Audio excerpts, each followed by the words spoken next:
Good morning students. आज आपका जो है पूरे सिलेबस की एक लास्ट यूनिट रहती है, यूनिट थर्ड। उसका चैप्टर 9 हम शुरू करने वाले हैं, जो कि 16 नंबर के लिए बहुत इंपॉर्टेंट है और एमसीक्यू भी इससे बहुत सारे आ जाते हैं। तो वो है यूनियन लेजिस्लेचर यानी कि पार्लियामेंट, भारत की संसद। अगर संसद की बात करें तो ये जो कंसेप्ट भारत में संविधान निर्माताओं ने लिया, ये ब्रिटिशर से लिया है। ब्रिटिशर्स को संसद की जननी माना जाता है, यानी कि जो संसद प्रणाली है उसकी जन्मदाता जो है ब्रिटिश इंग्लैंड को माना जाता है। क्योंकि हमारे यहाँ पर कई वर्षों तक हमने गुलामी देखी अंग्रेजों की, जो तो अंग्रेजों ने इस दौरान जो प्रणाली अपनाई अपने देश में, भारत में कुछ कुछ ऐसी प्रणाली अपनाने की कोशिश अंग्रेजों की रही, तो वो लगभग संसदीय प्रणाली थी। क्योंकि हम संसदीय प्रणाली से रूबरू हो चुके थे, इसलिए भारतीय संविधान निर्माताओं ने संसदीय प्रणाली को ही लेना ही उचित समझा। तो भारत में जो है संसद प्रणाली का जिक्र अगर संविधान की बात करें तो आर्टिकल 79 में होता है, जिसमें साफ साफ कहा गया है कि भारत में एक संसद होगी जिसके दो सदन होंगे, लोकसभा और राज्यसभा। तो इस तरह से संसदीय प्रणाली का जिक्र जो है, इसमें अगर आप भूमिका में लिखेंगे तो आपको ये जो भूमिका है इसको लिखना पड़ेगा के अंग कितने हैं। अगर संसद के अंग की बात करें तो ये 3 अंगों में बटी हुई है, लोकसभा, राज्यसभा और राष्ट्रपति। आपको जो है राष्ट्रपति ऑलरेडी ही बता दिया गया है और उन वीडियोस में बताया गया था कि संसद के 3 अंग होते हैं। क्योंकि जब भी कोई कानून पास होना है वो ना अकेले लोकसभा में हो सकता है, ना अकेले राज्यसभा में हो सकता है और ना ही अकेले राष्ट्रपति उसको पारित कर सकते हैं। तो लोकसभा, राज्यसभा, राष्ट्रपति 3 अंग होते हैं। और अगर संसद करें तो 2 सदन होते हैं, लोकसभा और राज्यसभा। तो इस डिफरेंस को आप समझिए, जब अंग पूछे जाए तो ये 3 और जब सदन पूछे जाए तो 2। अब बात करते हैं फिर से एक बार हम कि लोकसभा के जो ये अंग है, लोकसभा और संसद के जो ये अंग है, लोकसभा और राज्यसभा, इसको लोअर हाउस भी कहा जाता है, हाउस ऑफ पीपल भी कहा जाता है, और राज्यसभा को upper house, the council of states भी कहा जाता है। तो इसको आप ध्यान रखेंगे। अब अगर लोकसभा और राज्यसभा की बात करें हम, तो लोकसभा जो है प्रत्यक्ष मत द्वारा चुनी जाती है। जितने भी वयस्क मताधिकारी होते हैं, 18+ जितने भी लोग होते हैं भारत के, उनकी वोटिंग होती है हर 5 साल बाद। और लोकसभा के चुनाव प्रत्यक्ष विधि द्वारा, गुप्त मतदान प्रणाली के द्वारा लोकसभा के सदस्यों को चुना जाता है। जहाँ तक राज्यसभा के सदस्यों की बात है तो यहाँ पर अप्रत्यक्ष विधि द्वारा चुना जाता है। राष्ट्रपति अगर आपने अच्छे से पढ़ा है और आपने वीडियोस देखे तो आपको अच्छे से पता होगा कि अप्रत्यक्ष विधि क्या होती थी, यानी कि जिसमें भारत की जनता का 18+ जो नागरिक है वो डायरेक्ट भाग ना लेकर चुनाव में अपने प्रतिनिधियों के माध्यम से चुनाव लेता है। उन्होंने जो चुनकर भेजे गए हैं, जैसे लोकसभा के सदस्य हैं, राज्य विधानसभाओं के सदस्य हैं, जिन्हें इन शॉर्ट हम MP MLA कह देते हैं, वो जो चुनकर भेजे गए हैं आगे जाकर वही क्या करेंगे, राज्यसभा के सदस्यों की नियुक्ति करते हैं। तो इसे अप्रत्यक्ष विधि कहते हैं। और दूसरा इसमें राज्यसभा का ध्यान रखना आपको, अनुपातिक प्रतिनिधित्व प्रणाली, ये मैं राष्ट्रपति के शासन के दौरान मैं आपको चुनाव विधि के दौरान मैं आपको करवा चुकी हूँ। तो ये इस तरह से आप चुनाव को लेकर इन लोकसभा और राज्यसभा में डिफ्रेंशिएट कर सकते हैं। अब हम आते हैं अपने मेन 16 नंबर के क्वेश्चन पे कि लोकसभा की रचना या संगठन। कई बार पूछा गया है कि लोकसभा की रचना और संगठन से आप क्या समझते हैं तथा लोकसभा की शक्तियों का वर्णन करें, या संसद की रचना और संगठन से आप क्या समझते हैं, उसकी शक्तियों का वर्णन करें। तो अगर आप लोकसभा राज्यसभा अपने आप अच्छे से कर लोगे, आपको करवाया जाएगा, अगर अच्छे से कर लोगे तो संसद की शक्तियाँ, रचना, संगठन आपका अपने ऑटोमेटिकली ही हो जाएगा। तो आते हैं अब लोकसभा की रचना और संगठन, composition of house of people पे। अगर MCQ में क्वेश्चन पूछ लिया जाए कि लोकसभा में अधिकतम संख्या कितनी हो सकती है, तो 550 से ज़्यादा संख्या नहीं हो सकती। ये राज्यों से अधिकतम प्रतिनिधि 530 और केंद्र शासित प्रदेशों से भी आते हैं 20 और 2 एंग्लो इंडियन भी होते हैं। ठीक है, तो ये इस तरह से 530 जो है 550, अगर आप जोड़ के देखें 530 और 20 550 हो गए हैं, यानी कि लोकसभा के सदस्यों की अधिकतम संख्या। और इसमें 2 मनोनीत सदस्य भी जोड़ ले तो 552 हो जाती है। तो कितनी हो गई फिर अधिकतम संख्या, देखा जाए तो कुल अधिकतम संख्या 552 हो गई। तो कई बार MCQ में आपसे पूछ लेंगे कि लोकसभा के सदस्यों की अधिकतम संख्या कितनी है। 550 अगर आता है और कोई तीनों ऑप्शन जो है 550 और 552 या 550 आ जाता है अधिकतम संख्या को लेकर लोकसभा में, तो 552 करना है। अगर 552 नहीं दे रखा, 550 दे रखा है, तो अब आपको 550 करना है, क्योंकि कई बार हम एंग्लो इंडियन को इंक्लूड कर लेते हैं, नहीं भी करते हैं, क्योंकि आपको ये मैं बताऊंगी आगे जाके कि एंग्लो इंडियन जो है अब मनोनीत नहीं होते हैं, तो अधिकतम संख्या 550 ही हो गई है। तो ये एक मोटा सा खाका है अधिकतम संख्या को लेकर, तो आप इसको अच्छे से ध्यान में रखें कि लोकसभा में अधिकतम 550 सदस्य ही चुनकर जा सकते हैं, 552 सॉरी, जो कि 530 राज्यों से होंगे अधिकतम, और केंद्र शासित प्रदेशों से 20 होंगे और 2 एंग्लो इंडियन होंगे। अभी तक तो ये चलता आया था। अब वास्तव में कितने हैं? देखिए अब वास्तव में लोकसभा के सदस्यों की संख्या 543 है।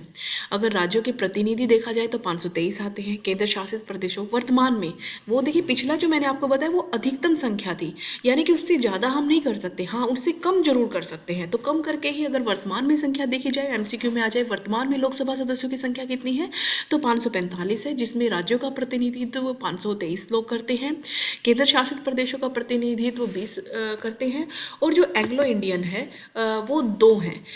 हालांकि 104 जो संविधान संशोधन हुआ है 2019 में, उसमें एंग्लो इंडियन को मनोनीत करने की जो परंपरा थी उसे बंद कर दिया गया है। तो अब एंग्लो इंडियन नहीं चुने जाते। तो एमसीक्यू ये भी पूछा जा सकता है कि निम्न में से किसे अब मनोनीत करना बंद कर दिया है, तो एंग्लो इंडियन देखे। तो इस तरह से अगर देखा जाए तो 545 में से 2 घटा दो आप, तो अब लोकसभा के सदस्यों की संख्या कितनी हो गई है, 543।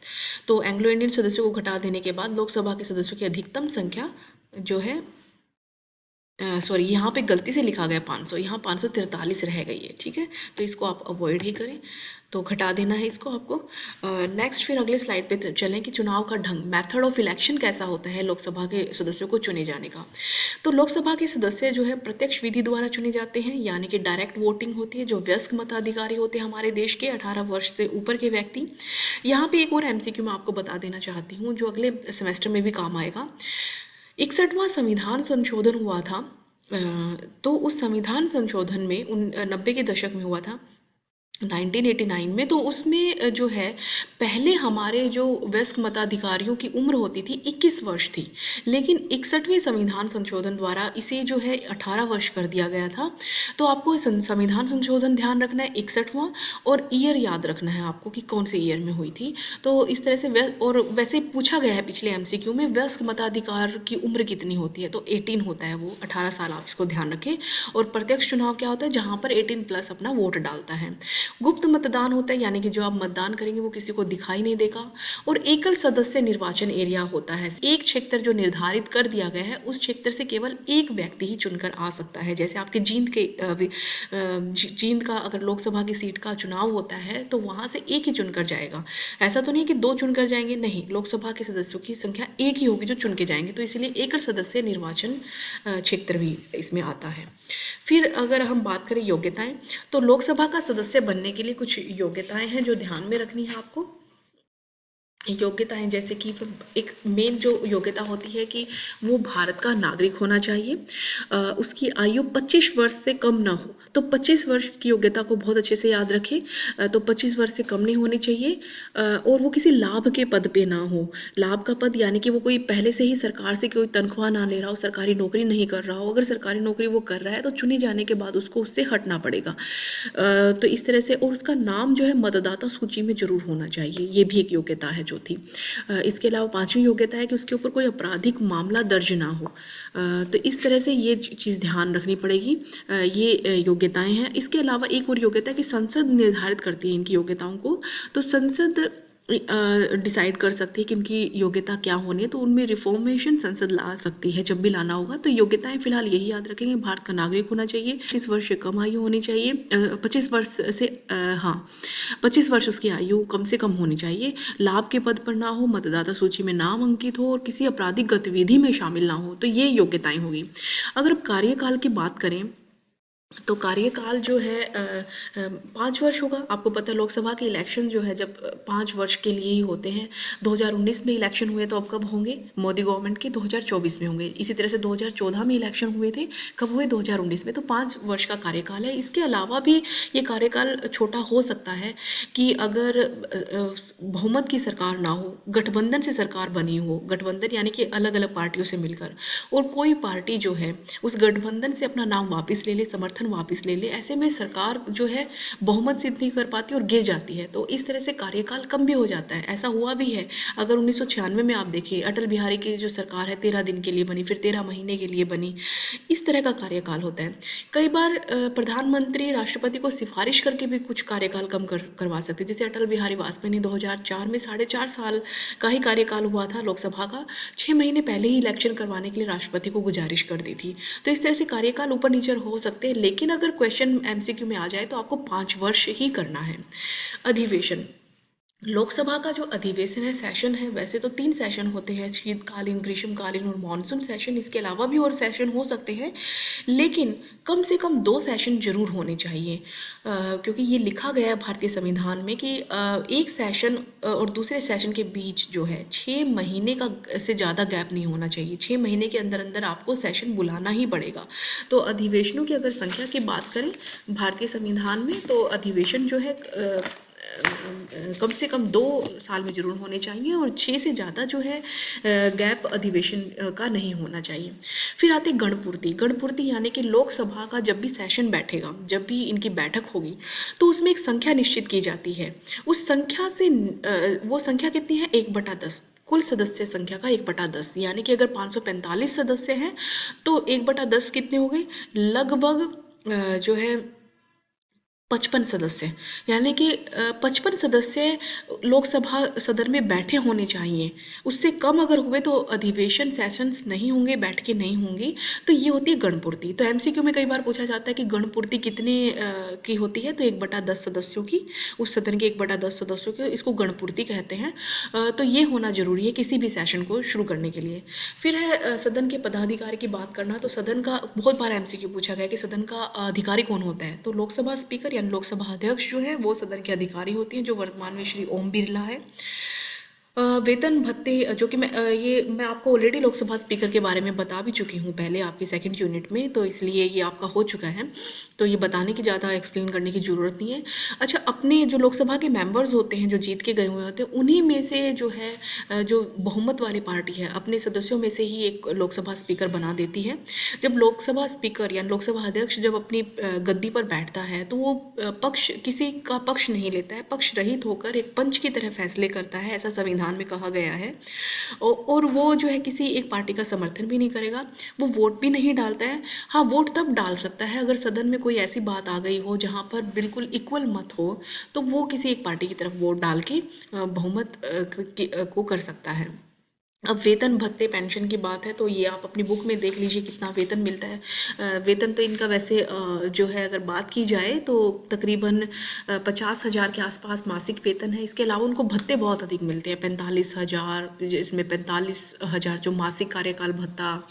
इसी तरह अधिवेशन के दिनों में प्रत्येक सदस्य की 2,000 रुपये प्रतिदिन भत्ता अलग से मिलता है। तो इस तरह से बहुत सारे हैं, वो आप अपनी बुक में देख लेना। It's not so important question, कभी आया भी नहीं है। फिर संसद के सदस्यों के विशेषाधिकार की अगर हम बात करें, इनको क्या विशेषाधिकार है? देखिए, इनको सबसे पहला विशेषाधिकार जो दिया गया है कि संसद का सदस्य होने के नाते वो अगर संसद में या संसद की किसी समिति का मेंबर होते हुए कोई बात अगर रखता है तो उसकी उस बात को न्यायालय में नहीं लेकर जाया जा सकता कि संसद में ये बात बोल दी है तो उसके ऊपर न्यायिक कार्यवाही होगी। नहीं, ऐसा नहीं होता।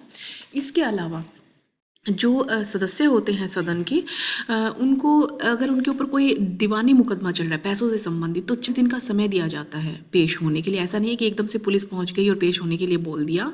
गिरफ्तारी की सूचना देनी पड़ती है सिर्फ दीवानी मामलों में यानी पैसों से संबंधित। आपराधिक मामलों में यानी फौजदारी मामलों में इनको ऐसा कुछ भी नहीं है। इसके अलावा संसद कानून पास करके सदस्यों को अन्य अधिकार तथा अनुमतियाँ प्रदान कर सकती है। संसद अपने विशेष अधिकारों का उल्लंघन करने वाले किसी भी व्यक्ति अथवा संस्था के विरुद्ध मानहानि की कार्यवाही कर सकती है, उसके लिए दंड निश्चित कर सकती है। इसके अलावा एक विशेषाधिकार यह दिया गया अपने चुनाव क्षेत्र के विकास को करने के लिए जो है वो जो संसद का अधिकारी उसे अलग से 5 करोड़ रुपए दिए जाएंगे। तो ये जो है इम्पोर्टेंट विशेषाधिकार दिए गए हैं। फिर है विरोधी दल के नेता को मान्यता। विरोधी दल का नेता जो होता है, इसको मैं अलग से वीडियो में करवाऊंगी, बस एक ही पॉइंट रहेगा, उसके बाद शक्तियाँ और कार्य शुरू होंगे। Thank you.